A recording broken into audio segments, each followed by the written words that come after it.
আজ সকালে শোনটি ঘুমিয়ে আছে দেখেই উইশ না করেই কাকিমাকে কেকটা দিয়ে চলে গেছিলাম। এসে দেখছি তিনজনে মিলে কেক ডেকোরেশন করছে, যতটা সম্ভব বাড়িতে করা যায়। আর আমাদের এখানে ওই কেকের ক্রিম না পাওয়া যায় না। দেন বাড়ি ফিরে বডি স্ক্রাবারটা কৌটে স্টোর করে রাখলাম, আর টক দইটা বের করে ম্যাঙ্গো লস্যির প্যাকেটটা কেটে গ্লাসে ঢালছিলাম। তারপর তো মাংস কষাতে কষাতে লস্যিটা খাচ্ছিলাম।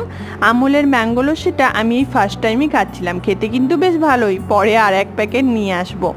দেন সন্ধ্যার দিকে শোনটির কাছে এসে দেখি ওকে ওই নাচের ড্রেস, ডুপ্লিকেট চুল ওইসব পরিয়ে পুজো সাজাচ্ছে। আর শোনটি না মোবাইলে ড্রাগন ফল দেখে সবাইকে এক এক করে অনেক দিন থেকেই বলছে যে আমার জন্য ড্রাগন ফল নিয়ে আসবে, তো ওর জন্য তাই এই ড্রাগন ফলটা নিয়ে এসেছিল।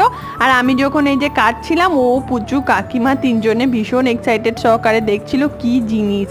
দেন কেক পায়েস খাইয়ে ছোট্ট করে একটা বার্থডে সেলিব্রেট হলো। শেষে ওর চুলটা নিয়ে সবাইকে পড়ানো হচ্ছিল। তো এখানেই ভিডিওটা শেষ করলাম। Thanks for watching. চলো